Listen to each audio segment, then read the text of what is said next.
Bonjour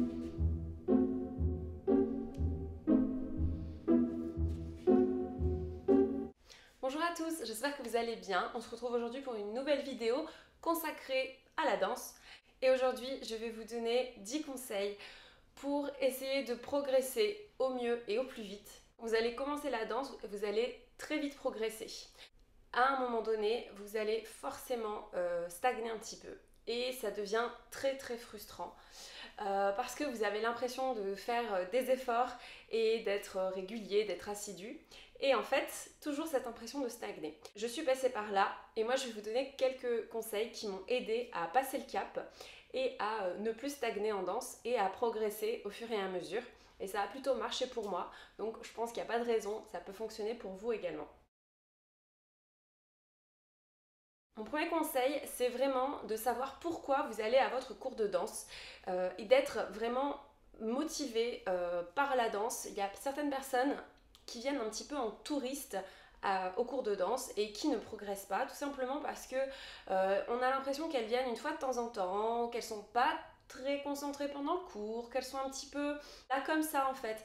Donc moi j'avoue je comprends pas trop ces personnes, on n'est pas obligé d'être au taquet dans la danse et puis on n'est pas tous passionnés par ça, mais moi j'avoue si vous voulez vraiment progresser, si ça vous tient à cœur, je pense qu'il faut vraiment savoir pourquoi vous êtes là et quelles sont les raisons qui vous amènent à venir au cours. Et ça vous permettra d'être d'autant plus motivé. Et également, je vous conseille d'être vraiment dans votre corps, d'être présent, de vraiment vivre le moment pendant le cours. En fait, c'est presque de la méditation ce que je suis en train de vous dire. Je suis pleinement satisfaite quand je suis hyper concentrée dans mon cours et que je ne pense à rien d'autre et je sais pourquoi je suis là et je sais pourquoi je reviens 2 ou 3 fois par semaine. Essayez de se concentrer au maximum sur les mouvements que vous faites, sur le moment présent. Et ça, je pense que c'est très important. Ça m'amène au deuxième conseil. Donc le deuxième conseil pour moi, c'est vraiment de se détacher de l'image du miroir. C'est assez humain en fait d'être attiré, d'avoir l'œil attiré par son image dans le miroir et c'est pas une question de narcissisme. Je pense que c'est vraiment humain en fait de se regarder dans le miroir qui est en face de vous ou sur votre côté. En fait, il faut essayer de se détacher de l'image du miroir. Pourquoi? Parce que vous allez vous concentrer davantage sur votre corps et sur les sensations qui vous traversent quand vous êtes en train de faire les mouvements, quand vous êtes à la barre notamment. Et ça vous permet vraiment de vraiment sentir les choses et le mouvement au-delà de le voir, vous le sentez, vous êtes davantage dans votre corps et ça je pense que ça peut vous faire progresser. Notamment c'était mon prof qui me disait ça il y a quelques années, que c'était pas forcément une bonne chose d'être face au miroir tout le temps et la première fois que j'ai eu le miroir dans mon dos et que je ne voyais absolument pas ce que je faisais, ça m'a un petit peu perturbée sur le moment, mais je vous assure que c'est très formateur et c'est très révélateur de sensations que vous avez peut-être un petit peu l'habitude d'occulter si vous êtes constamment en train de regarder votre image dans le miroir. Parce que la danse, certes, ça fait appel à la vue, mais ça fait également appel au toucher en fait, enfin toutes les sensations que vous allez sentir. Ça va également améliorer votre proprioception, donc c'est la perception de votre corps dans l'espace. Donc je pense que c'est important de se détacher de l'image du miroir. Et également, la danse fait appel à l'oreille. Et oui, on a tendance à l'oublier. Et ça m'amène à mon troisième conseil qui est vraiment d'essayer d'avoir une oreille attentive envers la musique que vous écoutez pendant le cours. Essayez d'être en rythme et sans forcément faire les mouvements de manière saccadée. Par exemple, si vous faites un grand plié, vous allez plier jusqu'en bas, donc 1, 2, 3, 4 et ensuite vous allez remonter 5, 6, 7, 8. Bon, vu comme ça paraît juste. Il faut essayer vraiment de fluidifier le mouvement sur les comptes. Ne pas faire 1, 2, 3, 4, 5, 6, 7, 8, mais plutôt 1, 2, 3, 4, 5, 6, 7, 8. Vous voyez, enfin j'essaye d'expliquer comme ça de manière la plus simple possible, mais je pense que c'est important de ne pas saccader les mouvements sur les comptes et d'essayer d'avoir une certaine fluidité. Et ça va rendre vos gestes beaucoup plus subtils, ça va aider votre cerveau à prendre conscience de la musique et ça va également vous aider à avoir un meilleur rendu artistique, si on peut dire. Un quatrième conseil est toujours en rapport avec les oreilles. Il faut écouter les remarques du professeur, c'est hyper important. Et quand je dis écouter les remarques et les corrections, c'est écouter celles que le prof vous fait à vous, mais également écouter les remarques qu'il fait aux autres élèves. Parce que parfois on n'a pas conscience qu'on fait certaines erreurs et il vaut mieux penser qu'on en fait trop d'erreurs plutôt que l'inverse. Donc je pense que ça c'est très important de vraiment essayer de prendre tout ce que vous pouvez prendre dans le cours. Le ou la prof va vous donner les clés pendant tout le cours pour danser le mieux possible, pour vous améliorer un maximum. Et c'est à vous d'aller choper à droite à gauche tout ce que vous pouvez pour vous améliorer, donc toutes les remarques, tous les conseils et pas forcément les corrections qu'on vous fait à vous, mais celles qu'on fait à l'ensemble des élèves. Ça m'amène à mon cinquième conseil. Mon cinquième conseil, c'est un conseil qui est assez connu dans le monde de la danse.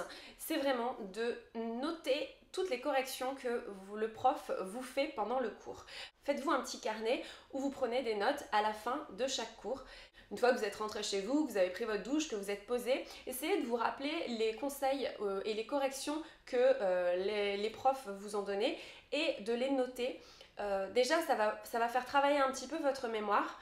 Et ensuite, vous aurez une trace écrite sur laquelle vous pourrez revenir plus tard pour essayer de vous rappeler les corrections qu'on vous a données il y a déjà, je sais pas, 1 mois, 2 mois, etc. Et ça va vous permettre de vous améliorer, de revenir dessus un petit peu, de relire de temps en temps. Ça va vous permettre de ne pas oublier les corrections, d'être conscient de vos défauts et de les améliorer au fur et à mesure.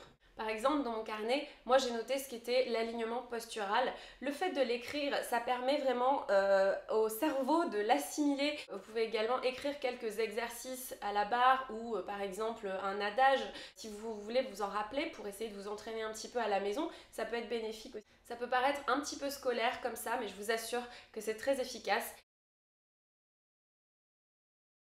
Mon sixième conseil, c'est de suivre au minimum 2 cours par semaine. Je sais que ce n'est pas facile pour tout le monde financièrement. Moi, je ne pouvais pas me le permettre au début où j'ai repris la danse.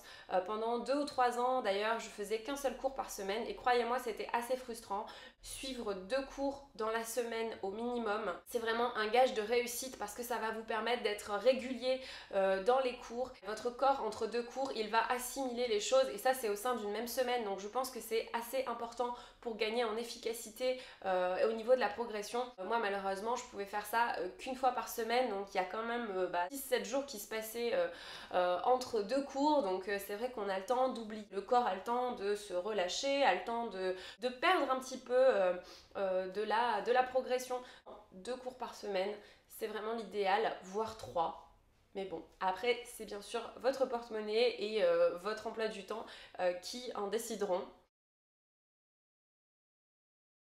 Mon septième conseil, c'est d'essayer de suivre différents cours et pourquoi pas des cours avec 2 profs différents par exemple, ou alors si vous êtes avec un même prof, ça peut être intéressant de suivre des cours de 2 niveaux différents. Parce que découvrir un nouveau professeur, ça va vous permettre de découvrir une nouvelle barre, un nouveau centre et de nouveaux exercices que vous n'avez peut-être pas fait avant, voire des pas que votre premier prof ne vous avait peut-être pas présenté. C'est très enrichissant d'apprendre des différentes techniques des différents profs parce que finalement chaque professeur de danse a sa manière d'enseigner, il a son passé, il a son vécu, il a ses réflexes de professionnel et tout ça, ça va vous enrichir et ça va aussi vous ouvrir un petit peu les perspectives parce que vous avez beau adorer votre prof n'a peut-être pas la vérité absolue et n'a peut-être pas tout le temps raison à 100%. Donc je pense que c'est bien de prendre un petit peu ce qui peut vous intéresser dans les différents professeurs. Alors peut-être ne vous éparpillez pas trop, mais déjà si vous pouvez avoir 2 professeurs en parallèle, ça peut être très intéressant. Si vous pouvez suivre avec le même professeur 2 niveaux de cours différents, ça peut être très enrichissant. Moi je vous avoue, c'est ce que je fais. Là pour l'instant j'ai une prof attitrée. J'essaye d'aller voir les cours d'une autre prof de temps en temps quand mon emploi du temps me le permet. Mais en tout cas, avec ma prof, on va dire attitrée, j'ai plusieurs niveaux de cours possibles dans la semaine. Et ça, c'est hyper enrichissant parce qu'il va y avoir un cours où il y a beaucoup de débutants, où le niveau est relativement facile, enfin en tout cas par rapport à mon niveau, à moi, ce que j'ai acquis. Mais justement, ça va me permettre de travailler davantage les pointes, de revoir les bases, mais avec les pointes. Et même si vous n'êtes pas encore en pointe, de toute façon, ça peut vous aider de suivre un cours débutant, mais en vous concentrant vraiment sur les mouvements que vous faites, en essayant de les faire de la manière la plus juste qu'ils soient, même si les mouvements sont faciles et même si vous connaissez ces mouvements. Et par exemple, en ce moment, je vais à un cours de moyen intermédiaire, et donc là, c'est clair que personne ne met les pointes en fait dans ce cours-là. Ce qui fait que on va se concentrer davantage sur la chorégraphie, on va faire des mouvements qui sont d'un niveau quand même supérieur, la barre est plus difficile, le centre est plus difficile, mais du coup je ne pense pas à mes pointes, je ne pense pas à la difficulté que les pointes peuvent me donner à gérer, mais du coup je pense davantage à la chorégraphie, je pense bien sûr à mon placement.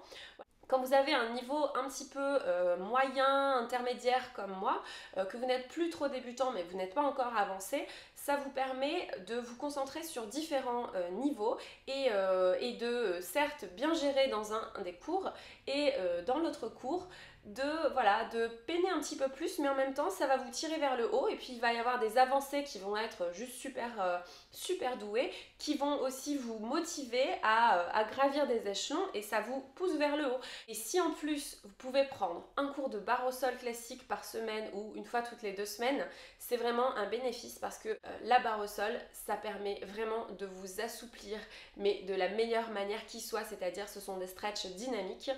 Je vous ferai une vidéo sur les différents stretches possibles et sur la souplesse en général. Sachez que la barre au sol, ça va vous faire travailler la souplesse de manière dynamique, tout en gagnant en souplesse. Vous gardez de votre force, donc ça c'est super important pour la danse, vous gardez votre maintien. Et d'autre part, ça va vous améliorer aussi votre posture, même si c'est un petit peu la torture parfois. Moi j'avoue j'essaye d'y aller quand je peux, une fois toutes les 2 semaines. La barre au sol en complément de la danse classique, je pense que c'est vraiment un combo super intéressant. Mon 8e conseil, c'est d'essayer de se concentrer à chaque cours ou par exemple chaque semaine sur un point à améliorer. Par exemple, si votre prof vous fait des remarques sur votre dos, essayez de vous dire, bah voilà, cette semaine, je vais me concentrer à fond sur mon dos. D'autre part, vous pouvez vous concentrer sur votre en dehors. Vous pouvez vous concentrer sur les pliés et pour vous améliorer en termes de saut ou dans les pirouettes. Vous pouvez également vous concentrer sur le regard. Essayez de ne pas baisser les yeux et vraiment d'avoir un regard plutôt vers le haut et un regard vif, un regard tonique qui va vous permettre de vous déplacer aussi avec un petit peu plus de vivacité et avec plus de justesse. Essayez chaque semaine de vous concentrer sur des points d'amélioration. Votre corps va retenir ça tout en essayant de contrôler tout le reste. Alors je sais, c'est plus facile à dire qu'à faire, mais je pense que si vous faites ça régulièrement, votre corps il va davantage assimiler les choses parce que vous les aurez fait vraiment consciemment. Mon 9e conseil est un petit peu dans la même veine, mais cette fois-ci, on va se concentrer sur l'expression artistique. Chaque semaine ou à chaque cours, essayez de vous imaginer dans un rôle de ballet. Par exemple, cette semaine, je vais me prendre pour le signe noir, c'est-à-dire que je vais essayer d'interpréter tous les mouvements à la manière du signe noir. D'autres semaines, vous allez vous dire, voilà, moi je vais être le signe blanc cette semaine, je vais essayer vraiment de faire les mouvements comme le signe blanc le ferait, donc toujours en restant juste bien sûr, mais en essayant de penser au personnage et de penser à ses traits de personnalité. Ça peut être Juliette, ça peut être Aurore, ça peut être la Sylphide, ça peut être Gisèle, etc., etc. Vous avez plein de possibilités et ça va vous permettre de vous améliorer d'un point de vue de l'expression artistique. Puis vous pouvez regarder aussi des ballets sur internet. Vous avez quand même une richesse qui est accessible. Alors je sais que c'est pas forcément facile quand on débute, quand on est tout débutant, mais quand vous commencez à être un petit peu plus à l'aise en chorégraphie, en danse, essayez d'incarner des personnages. Et enfin, mon 10e conseil va vous paraître un petit peu étrange, mais je pense que parfois le corps a besoin de se reposer. Ça peut paraître un petit peu flemmard ce que je vais dire ou contre-productif, mais en fait si vous n'arrêtez pas de faire des cours tout le temps, Vous allez avoir l'impression de donner le maximum de vous-même, de progresser. Sauf que parfois, le corps a besoin de prendre des pauses. Même si vous faites une pause, votre corps a une mémoire. Et cette mémoire corporelle, c'est elle qui va faire que quand vous reprenez une activité physique, votre corps va avoir passé un cap, et notamment dans le cas de la danse, moi je vous avoue que la pause pendant le mois d'août, elle me fait beaucoup de bien, et la pause à Noël aussi me fait beaucoup de bien. Surtout si vous avez eu une phase de démotivation, c'est pas grave d'être démotivé. Si vous vous arrêtez, je sais pas, pendant 2 semaines, c'est pas grave, personne ne sera là pour vous taper sur les doigts, ne vous flagellez pas non plus. Je pense que parfois ça peut faire du bien au corps de se reposer. Et ensuite quand vous revenez, vous allez être d'autant plus content de retrouver la danse et vous allez vous y plonger avec davantage de poigne et vous serez d'autant plus motivé. Et donc vous pourrez progresser plus facilement. Alors il ne s'agit pas de louper 2 cours sur 3 et puis penser qu'on va progresser comme ça. Mais ce que je veux dire, c'est que si vous avez été très régulier et très rigoureux pendant des semaines et des semaines, voire des mois et des mois, si vous êtes crevé ou que vous êtes malade, moi je vous conseille de vous poser parce que déjà vous pouvez vous blesser quand on est très fatigué. C'est la meilleure manière de se blesser. Je pense que ça dépend des gens et ça dépend du caractère. Mais moi vraiment, parfois je me sentais faible et je me disais ah non mais j'ai envie d'aller au cours, j'ai envie d'aller au cours. Et en fait, je me disais non mais tu vas te faire mal si tu y vas, tu n'as ni la tête à ça, ni la forme pour y aller. Donc voilà, parfois c'est quand même important d'écouter son corps et plutôt que de se tuer à la tâche. Je pense que faire des pauses peut faire du bien à l'organisme et de toute façon votre mémoire corporelle prendra le relais dès que vous reviendrez en cours et vous allez passer un cap.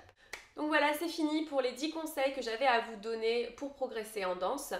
N'hésitez pas à mettre un petit pouce vers le haut si ça vous a plu et puis aussi à vous abonner à la chaîne parce que c'est gratuit, ça vous permet de suivre l'actualité des vidéos et puis ça vous permet de me soutenir, ce qui fait vraiment beaucoup de bien pour la motivation. Et sachez que j'essaye de poster au mieux 2 vidéos par semaine. Comme je vous l'ai dit un petit peu plus tôt, je vais vous préparer une vidéo sur les différents types de stretch et sur la souplesse en général. Si vous avez des questions, c'est maintenant que ça se passe dans les commentaires. Donc n'hésitez pas à me demander plein de choses sur la danse. J'ai d'ailleurs aussi une vidéo qui m'a été demandée, donc ce sera les clichés sur la danse classique. Donc ça aussi, ça sera à suivre dans les prochaines semaines. Donc n'hésitez pas à poser toutes vos questions et puis à me raconter aussi vous si vous avez des préjugés ou des clichés sur la danse. Ça peut être assez sympa de partager ce genre de choses. J'espère que cette vidéo vous a plu. Je vous remercie d'être resté avec moi jusqu'au bout. Je vous souhaite bon courage pour les cours de danse. Soyez motivés et soyez bienveillants avec vous-même. C'est très important. Voilà, quant à moi, je vous embrasse et je vous dis à très bientôt.